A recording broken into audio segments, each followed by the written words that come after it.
Hi friends, welcome to Adda 24/7. We are in the Scholar series for BFM. Here we are covering the important theory, numericals, objective questions, case studies. So follow the series till the end and also follow complete series, all the lectures, same time, same channel, Officers Adda 24/7 YouTube channel. Okay, press on the like button, share it with your friends. Okay, so let's start the session. First one. These are all the objective questions which come in your exam. So a person wants to make an investment of 50,000 in one of the following for 5 years. Now suppose let's say you want to make an investment of 50,000 in one of these for 5 years. Out of this, which one should be preferred solely on the basis of risk if the return is 10% in all the cases? So return is same now in all of them. Basis of risk only. FDR issued by an NBFC, a bank FDR, a long-term government security. All are equal since the return is same. So what should I place yourself in the place of this person? What will you choose? FDR issued by NBFC or bank FDR or a long-term government security? See here, important point, return is same 10% in all the cases. Even this NBFC is giving 10%, FDR bank is giving 10%, government is giving 10%. Or is it that all are equal? So the answer can be C or D. What do you think should be the answer? See here, we are asked to choose solely on the basis of risk. Which one is having the lowest risk?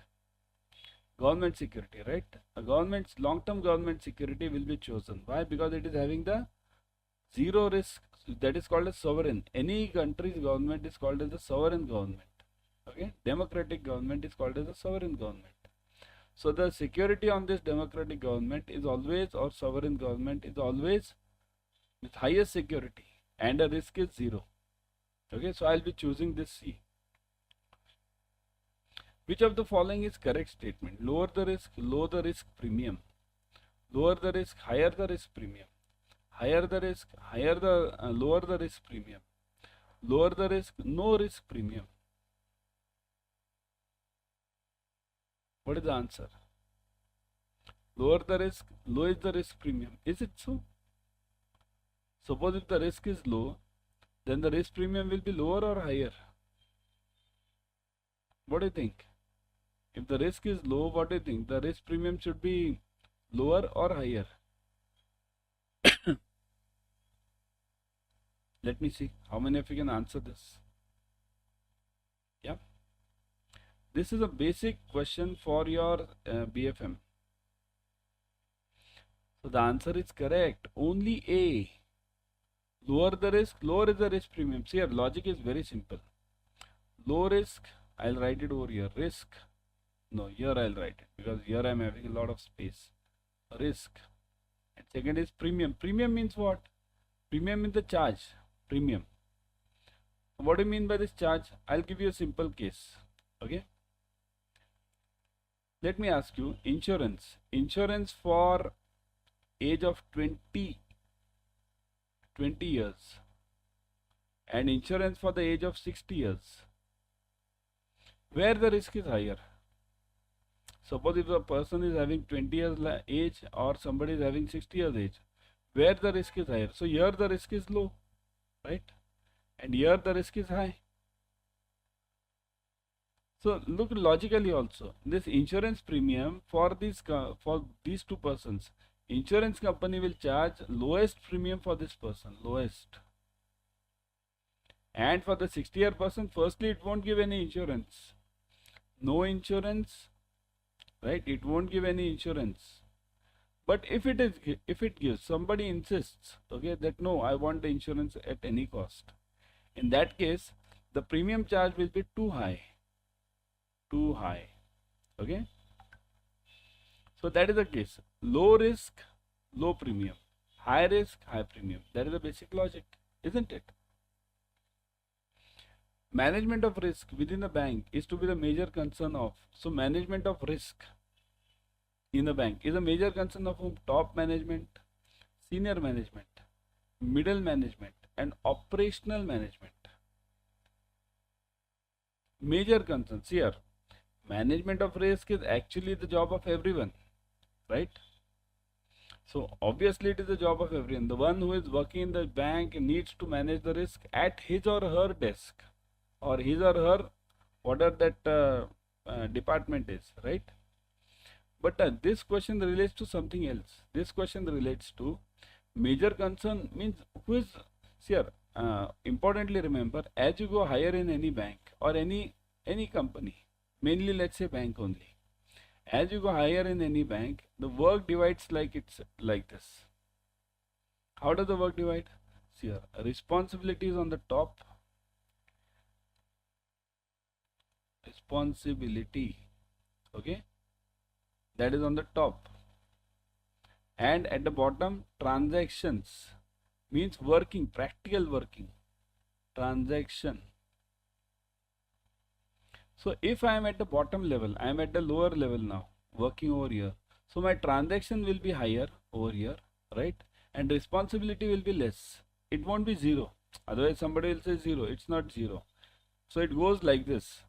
As I move above the transaction to the responsibility level, my responsibility goes on increasing. Okay. So my responsibility over here will go on increasing like this, and transactions will go on decreasing. So at the responsibility level or at the top level, my responsibility top, this is top. At the top level, my responsibility is highest. Okay, but this is for top level. Top, you can write it here also, top level, and this is for the bottom level. Okay, so as I go higher, my responsibility goes on increasing, but my transactions go on decreasing.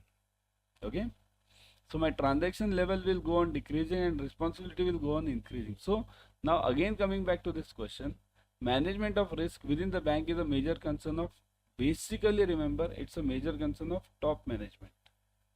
Okay, why top management? Because they are only concerned with the responsibility part. Does the top management do any transactions over here in any bank? No, right? So it is a major concern of theirs. Management of risk begins with mitigation of the risk, identification of the risk, controlling the risk, and quantification of the risk. See here, in the paid classes I have taken in details about this class, and again we are having one more paid batch coming up for BFM. Join this immediately, because there I have taken the complete process of risk management. Always remember, first it is identification of the risk. Okay, identification. Once you identify, then you quantify it. Quantify, that is step number 2. Step number 1. There are total 4 to 5 steps in this. Then control, mitigation, right? So management of risk begins with what? Just now I have told you, identification of the risk. Step number 1. You have to first identify the risk, whether the risk exists or no. That you have to know first, isn't it?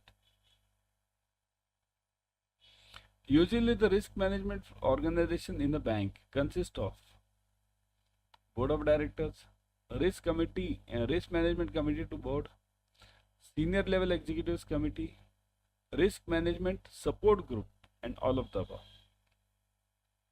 So what does it consist of? Okay, let me explain. Again, I'll tell you, join the paid classes immediately. Okay, if you don't know this answer, join the paid classes immediately. There we have taken it almost 3 to 4 times, this same topic. So firstly, always remember, in a bank, the main concerned party is board of directors, top level. They are the concerned persons for anything which happens in the bank. Below them works RMCB, Risk Management Committee to Board. Okay, RMCB. Below them works the Senior Level Executives Committee. Senior Level Executives Committee. Okay. Now this Senior Level Executives Committee consists of senior level. I won't write the full form now. Full thing. Okay. In this Senior Level Executive Committee, there are 3 committees. Okay. One is ALCO. Second is CRMC. And last one is ORMC. Okay. Now what is the ALCO? ALCO is for management of the market risk. CRMC is for the credit risk. ORMC is for the operations risk. And below this, then works the support group. So support group will always support these, support. That's why the name is support groups. Okay, so this is the sequence. Board of Directors, Risk Management Committee, senior levels, and this support group. So what is the framework then? The framework is all of the above. Okay, all of the above is the answer. Got it, everyone? Clear the concept? This concept should be very clear in your mind. Okay, shall we move on to the next one? Okay. Next question. Which of the following has the responsibility for implementation of risk and business policies simultaneously in a consistent manner and decide on the business strategy to achieve these objectives within the bank? Question is a difficult one. Okay. So which of these following has the responsibility of, it's a two-edged sword, you can call it. Okay. What are the two edges? Implementation of risk and business policies over here. Okay, that is point number one. And second, simultaneously in a consistent manner. So both risk and business policies. So if you want to contain this, go to the lowest risk, business will be affected, right? And if you want to get the highest business, risk will be affected. So that's why it's called as a two-edged sword. Okay, so simultaneously in a consistent manner and decide on the business strategy to achieve these objectives. So who has this? Board of Directors, Risk Management Committee to board, Senior Level Executive Committee, and Risk Management Support Group. Who has the responsibility of implementation? Okay, implementation is the job of which level person? Is it of the Board of Directors, or is it of this RMCB, or is it of the senior level? Yeah, think over it. It is? Everyone? Yes, it is. Remember, Board of Directors formulate the policy, formulate the policies. Okay, Board of Directors do formulate the policies. Then RMCB is the committee working below the Board of Directors. It gives them the suggestions. Okay, and number two, whatever Board of Directors think over it, think of various risk factors, its job is to penetrate it to the lowest level. But the implementation part lies at the executive level, that is Senior Level Executive Committee. Senior Level Executive Committee has the job of implementation. All these, in this Senior Level Executive Committee, you have all the three. What? ALCO, CRMC, okay.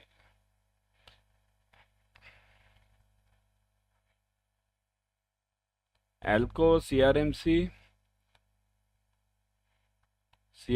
and ORMC, right? CRMC, ORMC. Okay, so these three committees together have the job of implementation. Okay,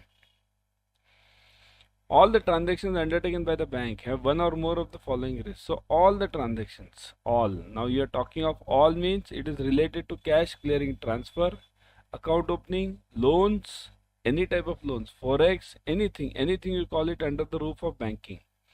Market risk including liquidity and interest rate risk, credit risk including default risk, operational risk, and any of the above. Think over it. Let me see in the comment section what are the answers. Yeah.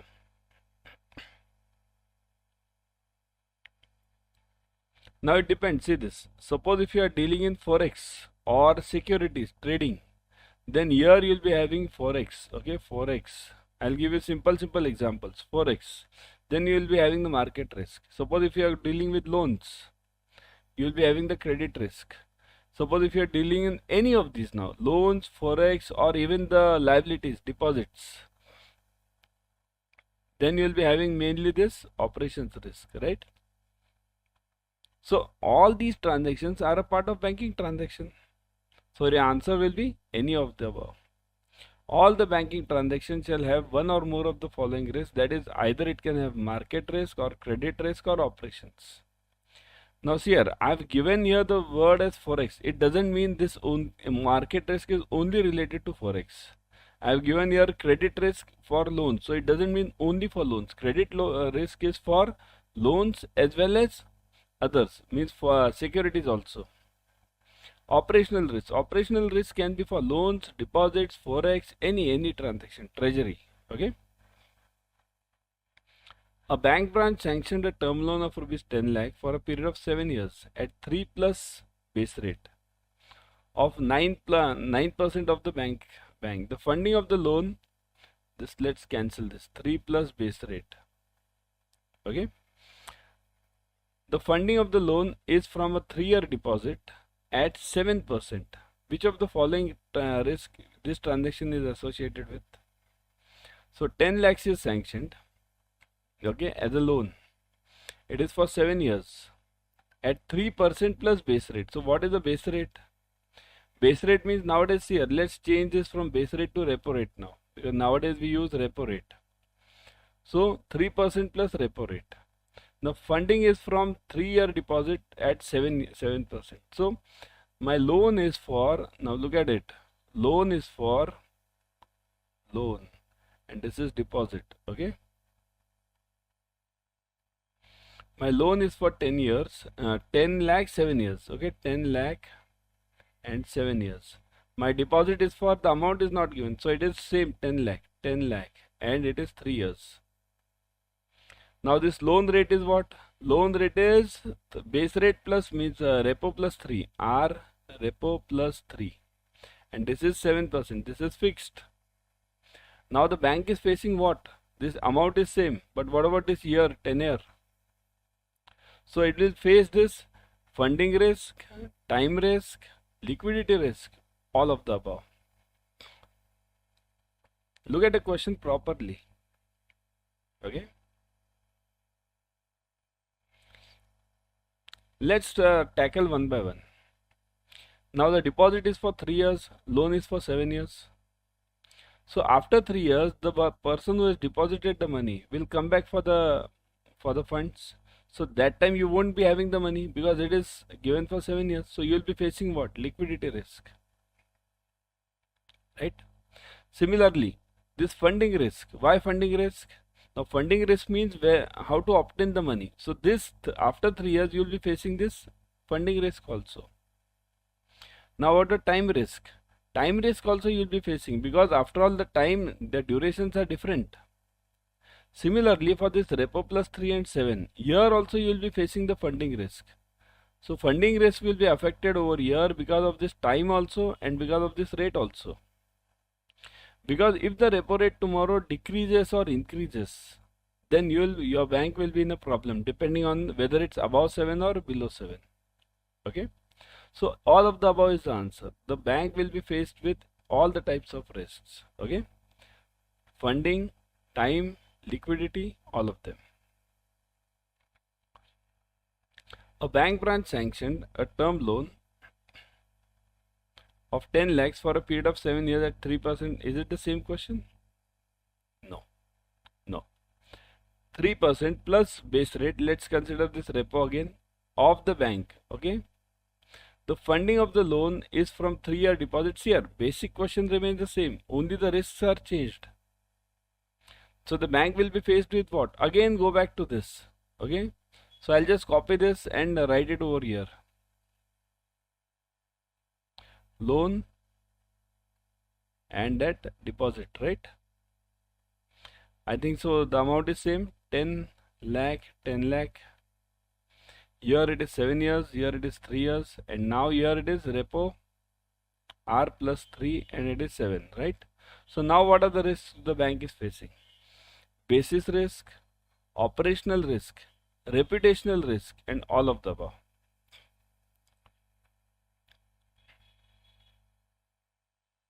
Again, many of you are in typing this as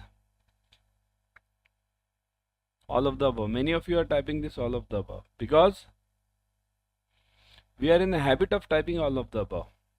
We feel that basis, operation, everything is there. But remember, in this case, operational risk is inherent to each and every transaction of the bank. It is inherent here.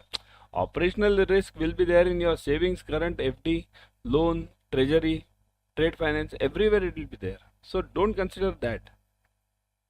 Reputational risk is separate. If something comes in the newspaper on any web portal about your bank, bad, and that affects the bank's overall stature, then it's called as a reputational risk. Here you will be faced with basis risk. Okay, what is basis risk? Change in the rate of interest for the loans and deposits in different magnitudes. Now in this case, if you consider deposit rate is not changing at all, it is 7%, but the loan rate is changing, repo plus 3. So repo can be anything. Okay, repo plus 3.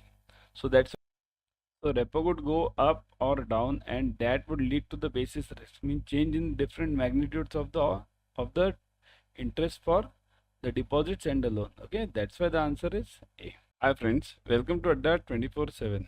We are in the Scholar series for BFM. Here we are covering important theory, numericals, objective questions, case studies. So follow the series till the end. Follow complete series, all the lectures. Okay. Share it with your friends. Share it on all your social media platforms. Like this channel. Subscribe to the channel. Click on the bell icon. Okay. Do this first, and then we'll start. Okay. Let's start. Chalo. When the increase in the interest rate on loans is offset equally by interest earning deposits to manage the assets and liabilities, so it is known as, what do you mean by this? Increase in the interest rate on loans is offset equally by interest earning deposits, so it is known as what? To manage the assets and liabilities. Means basically what are we talking of? This interest rate increase in loans is equally adjusted by interest earning deposits, means again that also increases. So that is known as what? Gap management, asset management, liability management, or ALM matched. Is it so? Yes.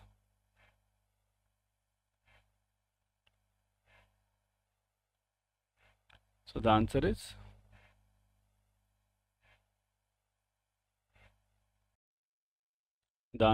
gap management. Okay, gap. Now what is gap management? A is the answer.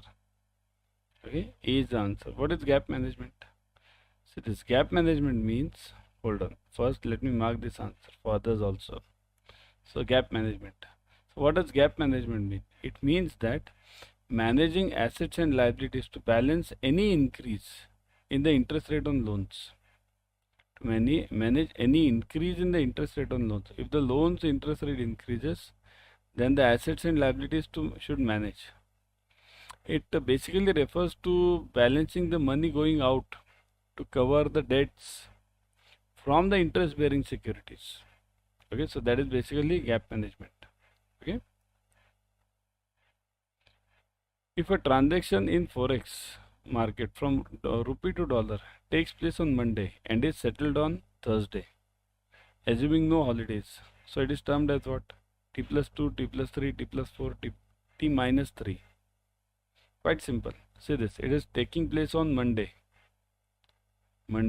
then Tuesday, Wednesday, and last Thursday. Okay, so this transaction is happening on this day and settled on this day. So 1, 2, and 3. So T plus 3. What is this known as T plus 3? T plus 3 is known, okay, let's go with the basics. T plus 0 is known as what? T0 is known as what? Cash or ready. Okay, cash ready. That is T plus 0. It means what? The transaction is done on the same day, settled on the same day. T1, that is called as Tom, right? Transaction is done today, settled on the next working day. Okay, T2, right? What is T2? cash, Tom, and then spot. Okay, spot. So done today and settled 2 days later. So settled on Wednesday. Anything beyond this, beyond T2, anything is known as forward. Okay, so this is a basic classification. Now this forward, if it contains exchange, then it is called as future. Future is a organized forward. Always remember, future and forward, they are actually same. Future equals to forward. Actually both are same.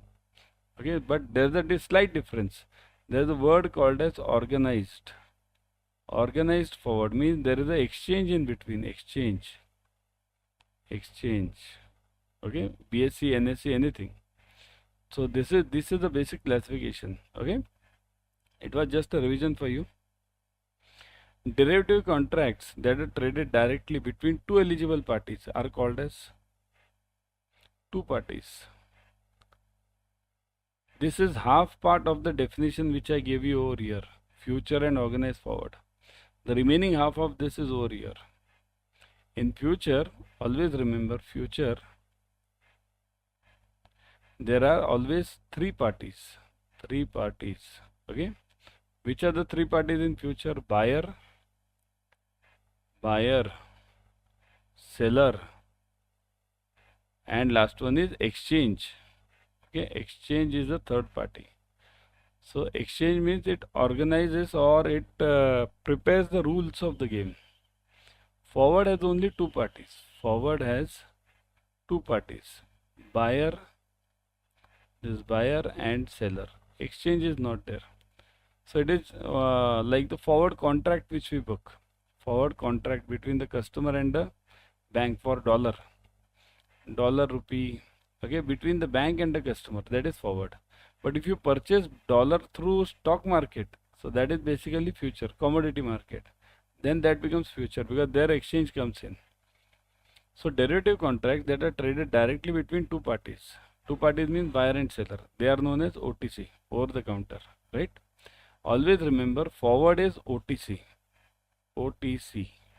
and future is ETC, exchange traded contract, ETC. Forward is OTC, over the counter. Future is ETC, exchange traded contract. Okay, this direct derivative and spot derivative, these are different. I mean, these are not related to this question. Got it? How many of you have purchased dollar in the commodity market, or how many of you are investing in some futures, options? How many of you are investing? Type yes in the comment section if you are investing. Everyone type yes. Those who are investing or invested in stocks also. Chalo, let's consider stock also. In stock also, it's an organized market. If you see, in stock also, whenever you buy the shares, you don't know who's the seller, because exchange is in between. Exchange will never let the buyer and seller meet each other. Okay. Which one of the following is not the type of foreign exchange derivative? Not. Okay, not the type of foreign exchange derivative. Foreign exchange forwards, currency exchange future rate, currency cross currency option, and foreign currency rupee swap.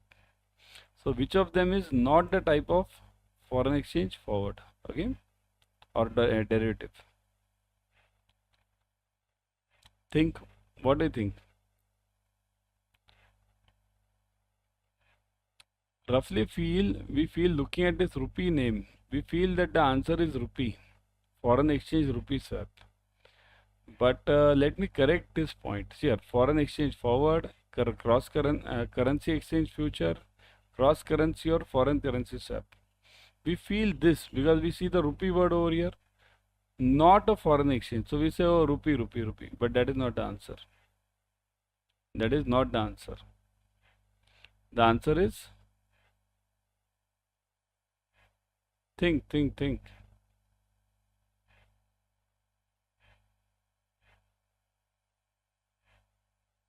What are derivatives? Derivatives are derived from something. So what is derived from something?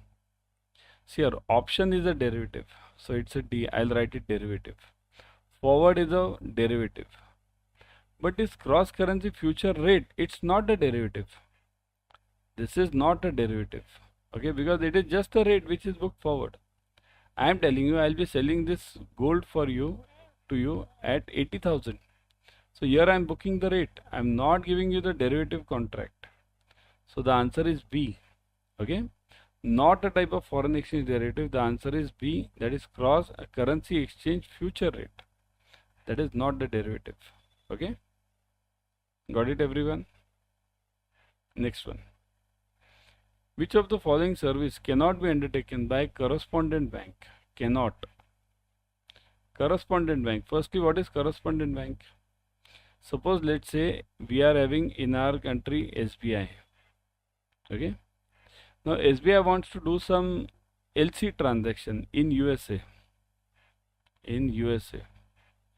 Okay. Now SBI might be having the branch, might not be having the branch. In USA also, USA is the biggest country, right? Bigger than India. So SBI has a branch in USA, but throughout USA it may not be having. At certain level, certain place, if it takes help of Citibank over there, Citibank, okay? If it takes help of Citibank, so this Citibank is known as correspondent bank. Now this same thing can be reversed over here. Citibank wants to do some transaction in our country, Bharat.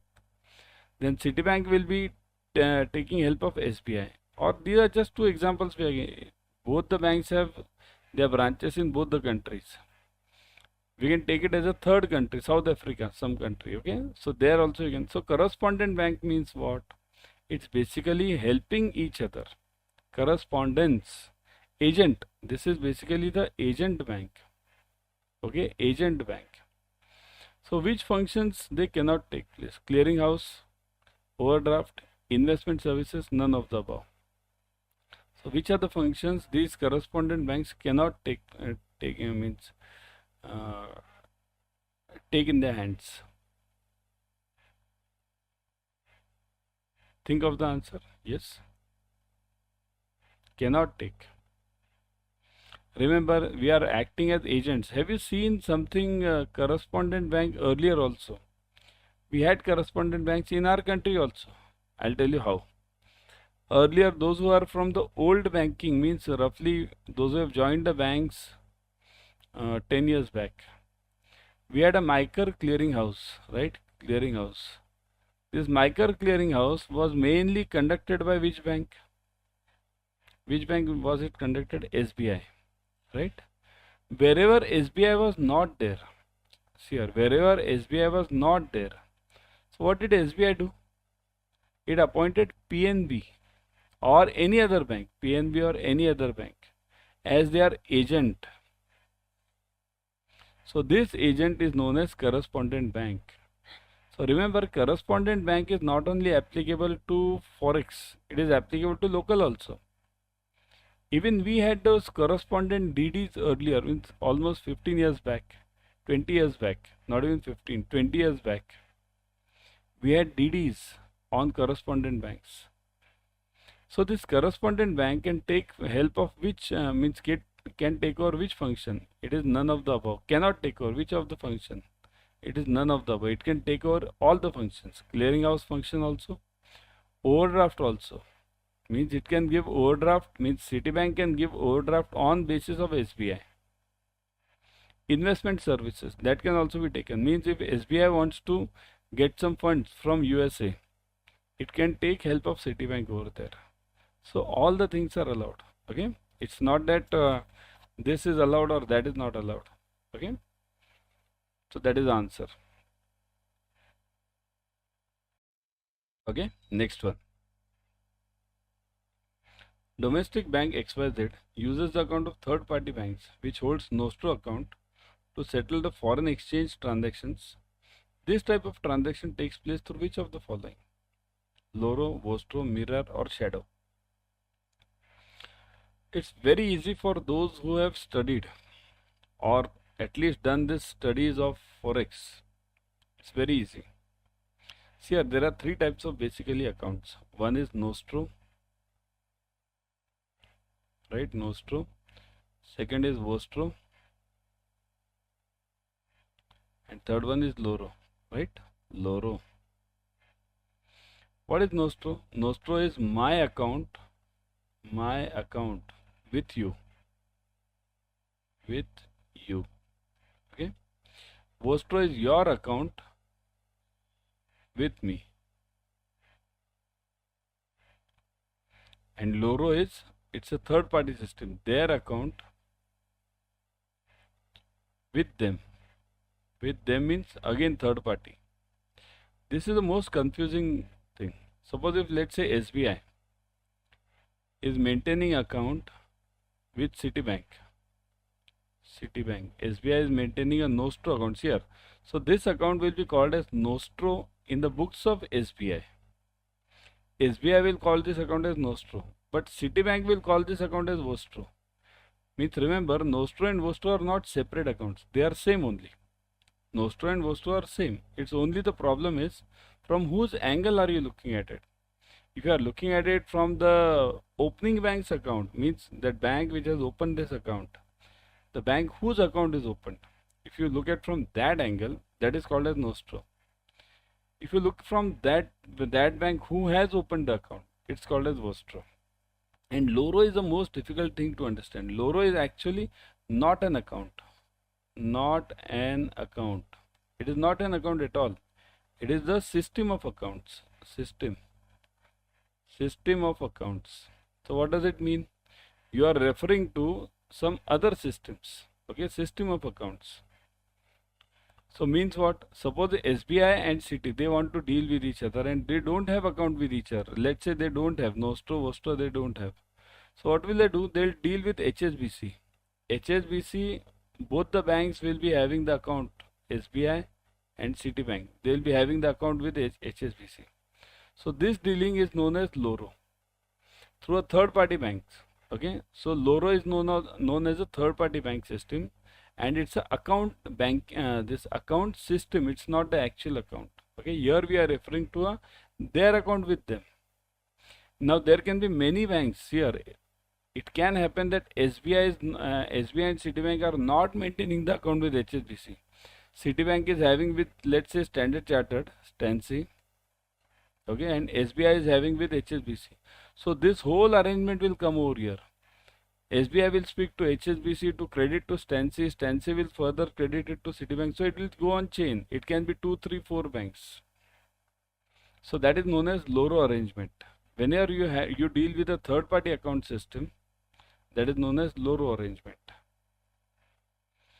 According to Uniform Customs and Practices for Documentary Credit, means UCPDC, how many banking days can now how many banking days can banks now take to refuse or accept the documents? Accept or refuse means what is the answer? Means if I let's look at this. Negotiating bank. Now those who know the LC transactions, Nego Bank will send the documents to issuing bank. Issuing bank, right? Nego Bank will always send the documents to issuing bank. Okay. This issuing bank, it will receive the original documents now. Now these documents, issuing bank has to check and inform the negotiating bank that these documents are correct or wrong. It has to inform. So how many days are required for this information as per the UCPDC?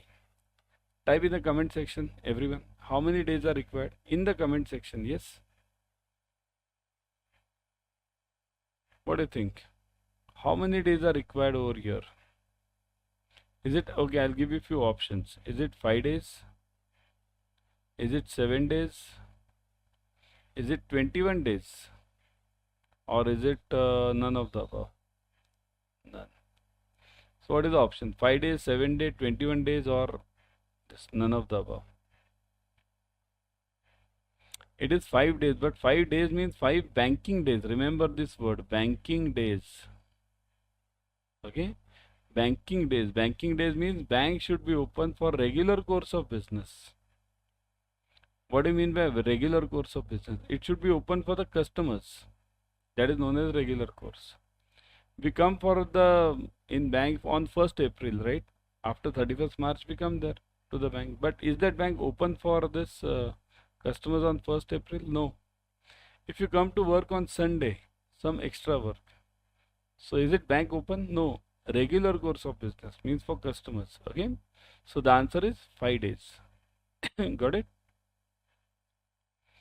It is the responsibility of which bank to examine the documents as per UCP or ISBP and take the decision on the document. So responsibility of which bank?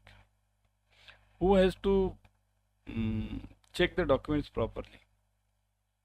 Now what is this UCP and ISBP? See here, basically you have 5 types of documents. UCP 600 we call it. Then ISBP, that is called as 821. Okay. Then URR 725. Then we have ISP, standby LC, ISP 98, and EUCP 2.1. Okay. So these are the 5 documents which you are faced in your CIB also, and there is a separate exam called as CTCS for this, Certified Documentary Credit Specialist. Very special exam. Result is very tough and very few people clear this. Okay. So CTCS. So this will cover all these. Even your CIB covers, but not to that extent. So it is the responsibility of which bank? Issuing bank, negotiating bank, advising bank, confirming bank, to examine the documents. See here, the word should have been final responsibility should be there. Final, because after all, what happens? Final responsibility always lies with the issuing bank.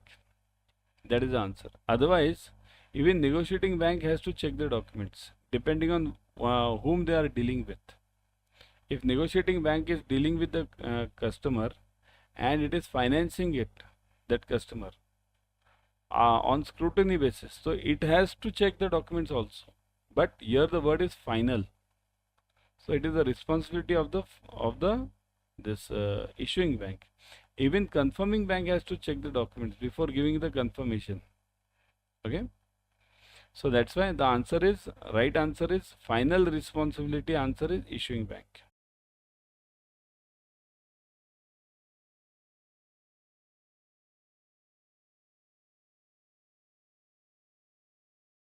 Hi friends, welcome to Adda 24/7. We are in the Scholar series for BFM. Here we are covering important theory, numericals, objective questions, case studies. So follow the video till the end. Also follow complete series. It's available in the playlist on Officers Adda 24/7 YouTube channel. Share it with your friends, share it on all your social media platforms, and importantly, like the channel, click on the bell icon, subscribe to the channel. Okay, because you are getting many free YouTube videos and knowledgeable material on this. Okay, let's start. Under the RAROC framework, which of the following statement is correct? So under the RAROC, which of the statement is correct? Now you want a true answer. Okay, remember, always focus on the question you want correct or wrong. Okay, so many times they ask you wrong. Okay, so true you want now. Lender begins by charging an interest markup to cover the expected loss. So lender begins by charging the interest markup, okay, to cover the expected loss. Lender allocates enough capital to the prospective loan. So lender will allocate enough capital to the prospective loan, is it? Provision plus allocated capital covers only 40% of the loan outcomes. So which one of them is true? Think over it. Which of them is true?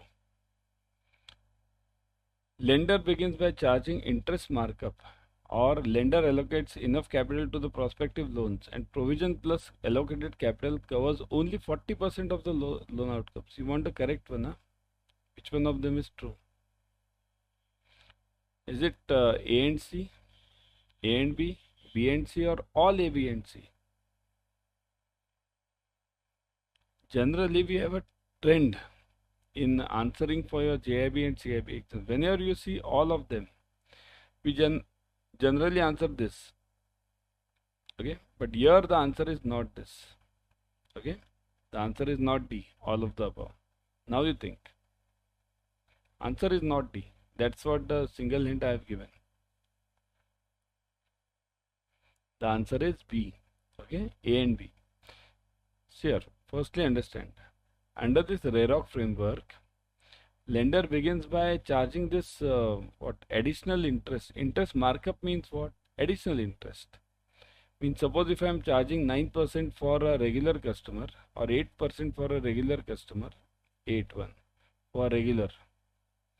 Regular means what? Let's say, let me give the ratings also. 8% for, let's say, AAA rated. So if the customer comes to me of B rating, triple B rating, so that is lower. So what will I charge to that customer? 9 or 7? Type in the comment section. I'll give you two options. Will I charge 9% or will I charge 7%? To triple B rated, what should I charge? You type yourself in the comment section. This is a lower rating, so you should charge higher, right? So you'll be charging 9. What is this? Extra 1% is what? That is markup. Okay, extra because of the risk. Lender allocates enough capital to the prospective loan. Obviously, that is to be required. Enough means what? What is the word enough? Enough means it's as per the RBI norm, CRAR. CRAR should be fulfilled. That is 11.5%. Okay, 5%. That should be fulfilled. Okay, capital upon RWA. What is CRAR? Capital upon RWA, risk weighted asset. So enough capital means this part should be enough, so that your CRAR is 11.5%. Okay, so the answer is A and B. C is obviously not. Provision plus allocated capital covers only 40%. It's not that. That's wrong actually, isn't it? It will cover up to what? Roughly 99%. Okay. International banks allocate enough capital so that the expected loss reserves or provisions are up to 99%. And in our case also, we have a PCR ratio. RBI has given a PCR ratio, provision coverage ratio, that is 70% mentioned by RBI. Okay, so it covers not only 40, but as per our norms, provisions cover for 70% and capital covers extra. Got it?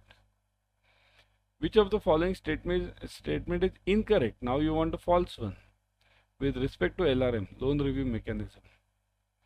LRM aims to identify promptly loans which develop credit weakness. Identify weak loans, basic. It does not isolate potential problem areas. You want incorrect, huh? It is inefficient in providing top management with the information on the credit administration, including credit sanction process. So A only, B and C, B only, A and C. Answer is quite simple, isn't it? Give me the answer, everyone. It's quite simple. Answer is comment section, everyone. B, right? B and C. That is not correct. LRM is basically to identify the prompt loans, right? Means weaknesses. Now, that's the basic job of LRM. What is LRM? LRM is a different, it's a mechanism, an audit mechanism. It's also called as credit audit. Credit audit. It can also be called as that, credit audit. It is separate from the business function. LRM doesn't have to do anything, any business. Okay, their main job is only credit audit. So if its job is this only, then it has to identify promptly loans which develop credit weaknesses. It cannot isolate this what potential problem areas. It can't be the case. Potential problem areas, what all can be the futuristic problems? That's the job of this credit audit or LRM. It is inefficient in providing top management with the information on the credit information. Is it inefficient? It doesn't give a proper report to the top management. So that is false. False, false. So answer is B and C, false. Right? Got it? Clear?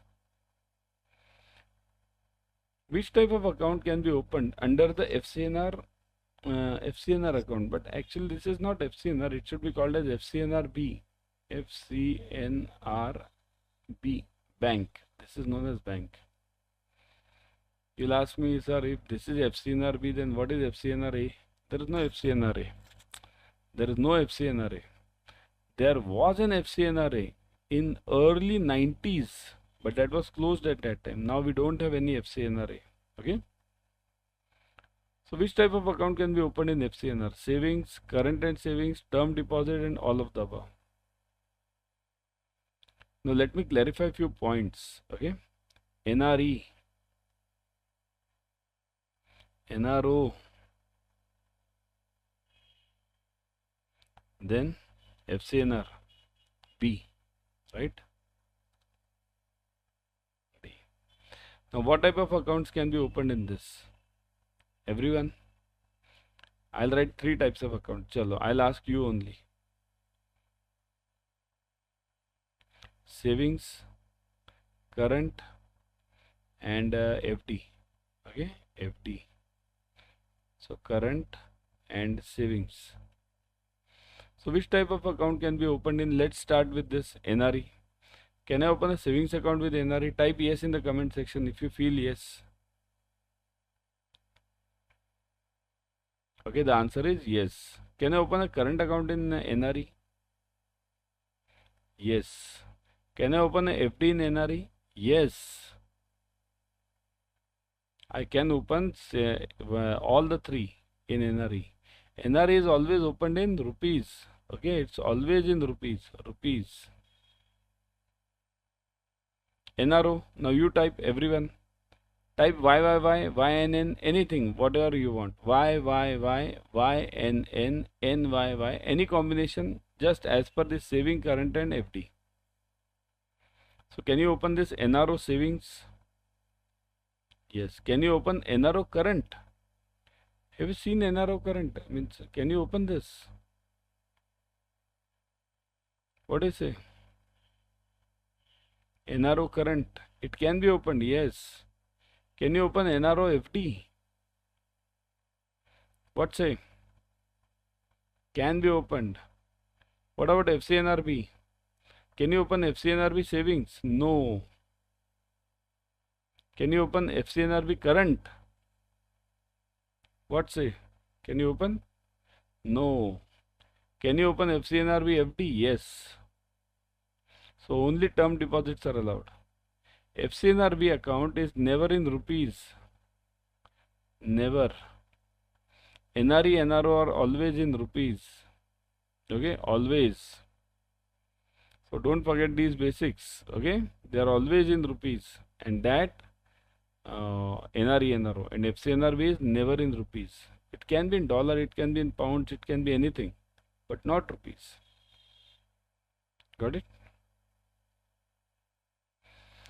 The broad parameters of risk management function should encompass. So what should the risk management function encompass? Means it should include. Encompass means include.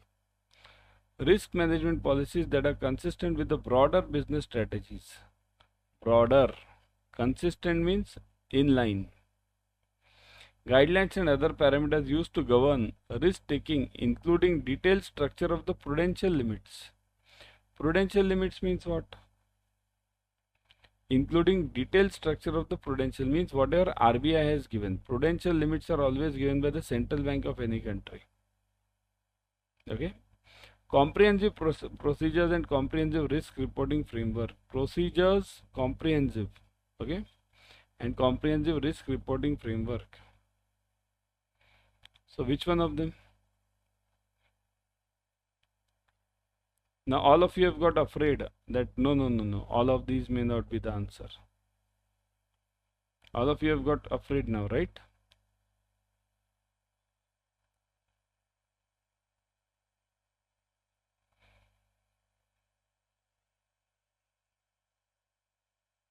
Type this.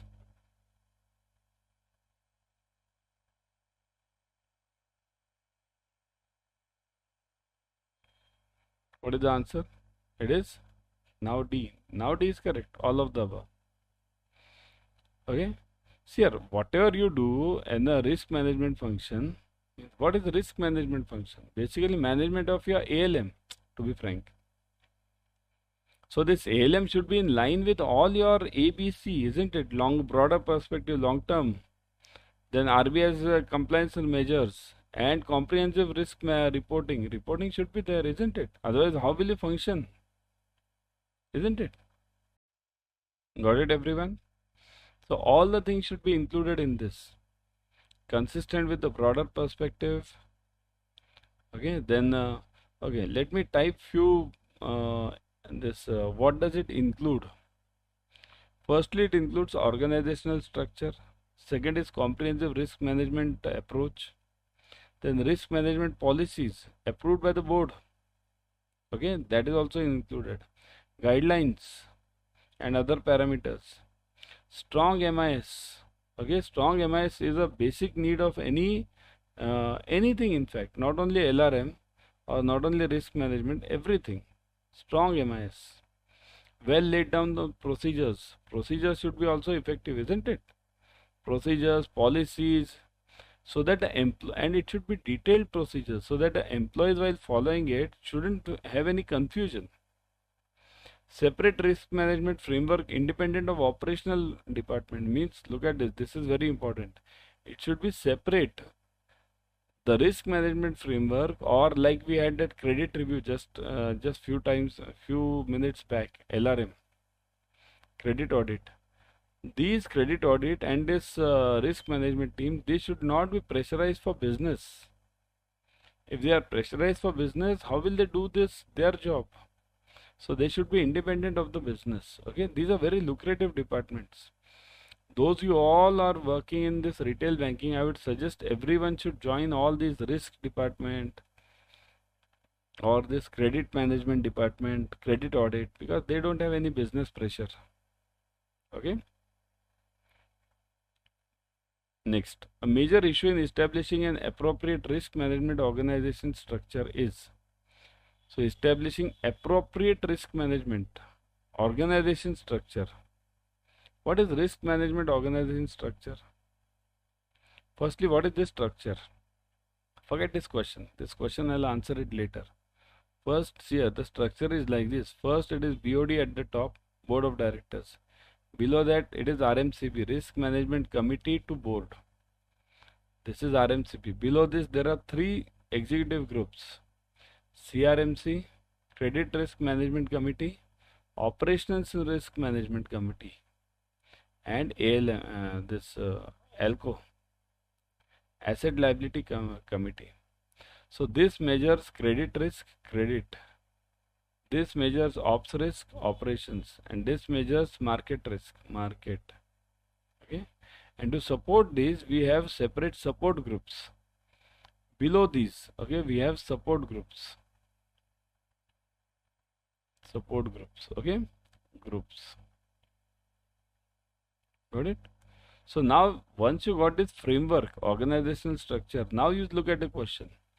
Major issue. What is the major issue? Major problem, hurdle. Choosing between manual and IT oriented structure. Choosing between centralized and decentralized structure.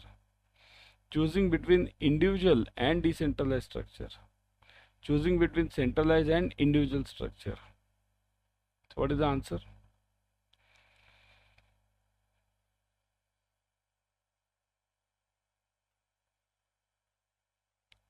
Type fast. See here, one thing, let me clarify a few points regarding this also. Manual and IT oriented structure. Firstly, this does not exist now. Manual and IT oriented. Do you have a manual structure?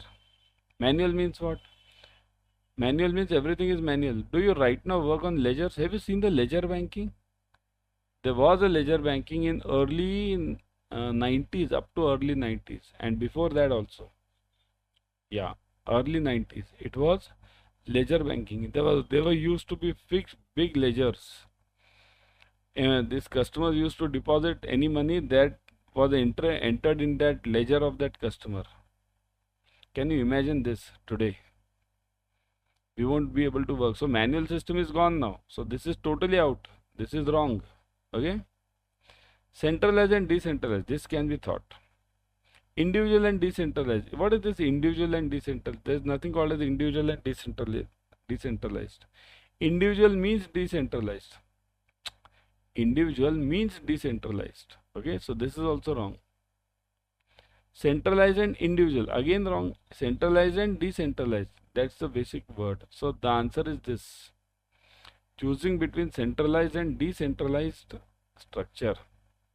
Now what is this? So this centralized and decentralized structure means what? What is the global trend now? Global trend is we are moving towards a centralized risk management structure. Centralized. Treasury is integrated. Centralized treasury. Integrated treasury. That will give you better benefits, economies of scale. Okay. So the primary responsibility of understanding the risks run by the bank and ensuring that the risks are appropriately managed should be clearly vested with the board of directors. So the main responsibility should be with the board of directors, isn't it, in any organization? Got the point? So the answer is centralized versus decentralized. Which of the following is incorrect with respect to risk management committee? RMC. See, I just now gave you this RMC, BOD, board of directors, and below them it is RMC. RMCB we call it to board, risk management committee to board. Okay, we call this, but you can call it RMC also. That's okay. So what is the answer for this? What is true regarding this RMC? What incorrect? Sorry, not true. What is false? That's what. See, there I always say focus on what your question is. You want a false answer. So which one is false?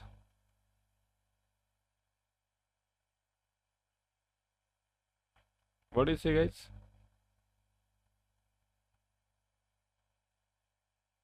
Type in the comment section, everyone.